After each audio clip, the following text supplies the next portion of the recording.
Hi everybody, it's Shelby Hartman, DoubleBlind's co-founder and editor-in-chief, and I'm here to talk to you about psilocybe cyanescens, or Wavy Caps.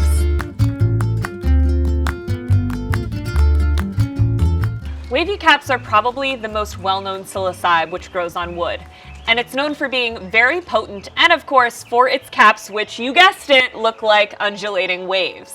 The interest in wavy caps has grown a lot over the past decade, and that's thanks to mycologist Paul Stamets and his book Growing Gourmet and Medicinal Mushrooms. They're a popular species for foraging, and they grow in the US. They love the oceanic climate of the Pacific Northwest and grow along the west coast from Vancouver down to California. They're also very common in the UK and Europe, where mycologists believe that they are an introduced species rather than a native species. Its growth patterns are pretty amazing. They yield huge flushes in wood chip beds. So oftentimes if you find them when you're foraging, you'll find a single patch with hundreds of shrooms. This is also one way that you'll know that you probably haven't identified a wavy cap. It's very rare for wavy caps to just grow on their own. How do wavy caps compare to other species of shrooms?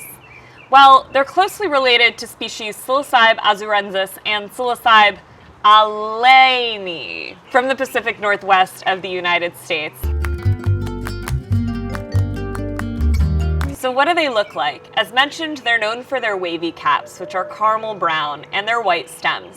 If you're looking specifically for wavy caps, you really want to forage wavy caps. It's important to remember because many shrooms in the genus Psilocybe look very similar. The wavy cap is often used to distinguish them from the closely related species Psilocybe azurensis, or flying saucers. Now more on where to find these magical shrooms. They're often found growing on rotting wood and debris in a variety of forest types, but also very common in parks and urban gardens growing amongst the wood chip mulch. They're what's known as saprophilic mushrooms, which means they obtain their nutrients from decaying material, decomposing wood chips in the case of wavy caps. They can also be found growing on sawdust or from soil containing wood chips or bark. They are rarely found growing alone. As mentioned, they grow in clusters, sometimes by the hundreds. If you're looking to forage for wavy caps, also remember that they're a cold-loving species and fruit when temperatures drop from October to December. In addition to the Pacific Northwest and West Coast, they've been found in the United Kingdom, parts of Europe, including the Netherlands, France, Czechoslovakia, and Germany. Recently, they were also found for the first time in Eastern North America, but they're not super common there. So what's it like to trip on wavy caps anyway? As mentioned, they're strong, which makes them highly sought after by underground cultivators.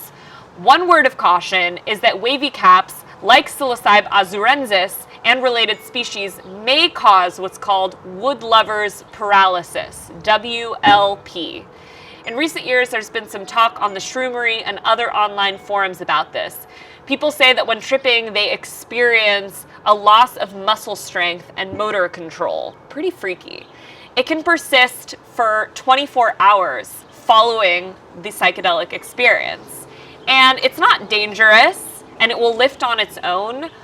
It's also doesn't seem to be super common, but if you are not expecting this to happen and it happens while you're tripping, it can be pretty scary.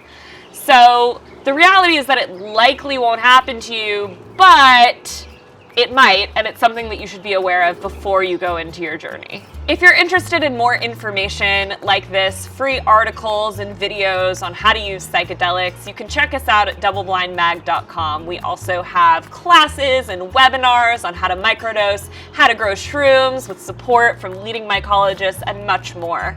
Lastly, if you're enjoying this video, then make sure to check out the other videos on our YouTube channel and subscribe.